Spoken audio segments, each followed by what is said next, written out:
Salam Indonesia. Pemirsa, Anda menyaksikan berita terkini bersama saya Pradana Adiputra.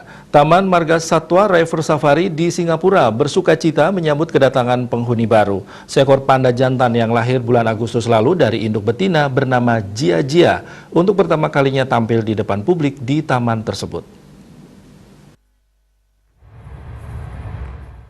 Seekor panda jantan yang lahir bulan Agustus lalu di Singapura adalah anak pertama yang lahir di negara tersebut. Anak panda ini adalah anak sulung dari sepasang panda raksasa yang ditempatkan di Taman Marga Satwa River Safari. Induk betinanya yang bernama Jia Jia melahirkan anaknya pada 14 Agustus.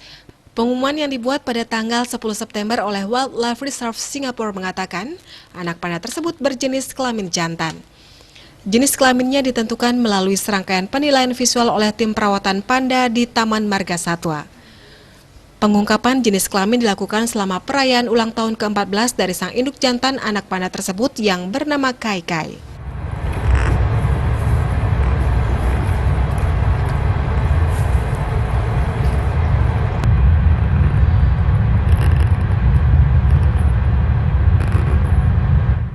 Panda raksasa yang dipelihara di taman tersebut merupakan bagian dari kerjasama antara Asosiasi Konservasi Satwa Liar Tiongkok dan Suaka Marga Satwa Singapura untuk mempromosikan konservasi panda raksasa. Publik Singapura diminta untuk berpartisipasi dalam penamaan bayi panda tersebut.